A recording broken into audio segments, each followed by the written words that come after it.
Hello friends, Ami's വേൾഡിൻ്റെ പുതിയൊരു വീഡിയോയിലേക്ക് എല്ലാവർക്കും സ്വാഗതം. ഇന്ന് ഞാൻ ഉണ്ടാക്കുന്നത് ഒരു പാവക്കാ തോരനാണ്. ഇത് നിങ്ങളൊന്ന് ഉണ്ടാക്കി കഴിച്ചു നോക്കൂ. ഇഷ്ടപ്പെടാത്തവർ വരെ പാവക്കാ തോരൻ വീണ്ടും ഉണ്ടാക്കി കഴിക്കും. അതിന് ഉറപ്പാണ്. നിങ്ങളൊന്ന് ട്രൈ ചെയ്ത് നോക്കൂ. വീഡിയോ മുഴുവനായി നിങ്ങൾ കണ്ടു കഴിഞ്ഞാൽ നിങ്ങൾക്ക് മനസ്സിലാവും. അപ്പോൾ അതിനായി ഞാൻ എടുത്ത സാധനങ്ങൾ: പാവക്ക അരിഞ്ഞ് വെച്ചു, കുറച്ച് ചുവന്നുള്ളി അരിഞ്ഞ് വെച്ചു, ഒരു തക്കാളി, അതുപോലെ കുറച്ച് വെളുത്തുള്ളി അല്ലി, അതുപോലെ കുറച്ച് ഇഞ്ചിയും അരിഞ്ഞ് വെച്ചു. അതിനുശേഷം ഞാനൊരു പാൻ എടുത്ത് അടുപ്പത്ത് വെച്ച് കുറച്ച് നല്ലോണം എണ്ണയാക്കണം. കുറച്ചധികം വെളിച്ചെണ്ണ ആക്കി അതിലേക്ക് കടുക് പൊട്ടിച്ചു. അതിനുശേഷം കറിവേപ്പും കൂടെ അതിലേക്ക് ഇട്ട് കൊടുത്തു. അത് രണ്ടും കുറച്ചൊന്ന് വാടി വരുന്ന സമയത്തേക്ക് ഞാൻ അതിലേക്ക് അരിഞ്ഞ് വെച്ച ഉള്ളി ഇട്ട് കൊടുത്തു. ഉള്ളി ഒന്ന് രണ്ട് പ്രാവശ്യം ഇളക്കി കൊടുത്തതിന് ശേഷം ഒന്നിങ്ങനെ ആയി എന്ന് കാണുമ്പോൾ അതിലേക്ക് ഇഞ്ചിയും അതുപോലെ വെളുത്തുള്ളി അല്ലിയും ഇട്ട് കൊടുത്തു.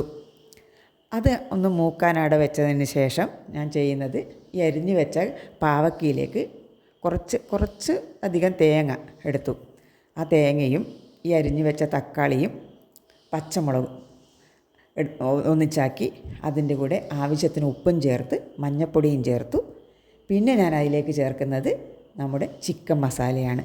കുറച്ച് നല്ലപോലെ ചിക്കൻ മസാലയും ചേർത്ത് അതെല്ലാം കൂടി ഒന്ന് കൈകൊണ്ട് നല്ലപോലെ തിരുമ്മി വെച്ചു. അത് അങ്ങനെ തിരുമ്മി വെച്ച് കുറച്ച് സമയം കഴിയുമ്പോഴേക്കും നമ്മുടെ ഉള്ളി കുറച്ചും കൂടെ ഒന്ന് ആയിട്ടുണ്ടാകും.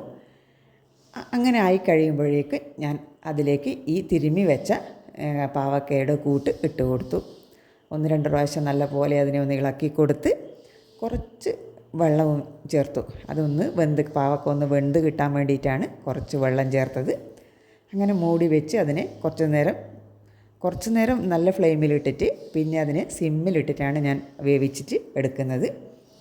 കുറച്ച് സമയം ആവശ്യമാണ്. കാരണം ഇത് നല്ല പോലെ അടുപ്പത്ത് വെച്ച് വെന്ത് കഴിഞ്ഞ് അത് മൊരിഞ്ഞ് വരണം, എന്നാലേ അതിൻ്റെ ടേസ്റ്റ് കിട്ടും. അപ്പം മൊരിഞ്ഞ് വരുമ്പോഴേക്കും അത് കുറച്ച് നമ്മൾ അടുപ്പത്ത് വെച്ചതിൻ്റെ നേർപകുതിയേ ഉണ്ടാക്കുമ്പോൾ നല്ല സൂപ്പർ ടേസ്റ്റാണ്. നിങ്ങളൊരിക്കൽ ഉണ്ടാക്കി നോക്കണം. അവസാനം അത് ആ എണ്ണയിൽ തന്നെ ഒന്നിങ്ങനെ മൊരിഞ്ഞ് വന്നു കഴിഞ്ഞാൽ സൂപ്പർ. പിന്നെ ഒരു ചാറ് കറിയും കൂടി ഉണ്ടായാൽ അന്നത്തെ ഭക്ഷണം സൂപ്പറായി കഴിക്കാൻ പറ്റും നമുക്ക്. ഒരു പ്രാവശ്യം നിങ്ങൾ ഉണ്ടാക്കി നോക്കും, കുട്ടികൾ വരെ ഇഷ്ടപ്പെടും. പൊതുവേ എല്ലാവരും പാവയ്ക്ക നല്ല കയ്പ്പായതുകൊണ്ട് അധികം ആൾക്കും ഇഷ്ടമല്ല. നിങ്ങൾക്ക് ഈ വീഡിയോ ഇഷ്ടപ്പെട്ടാൽ ലൈക്ക് ചെയ്യണേ.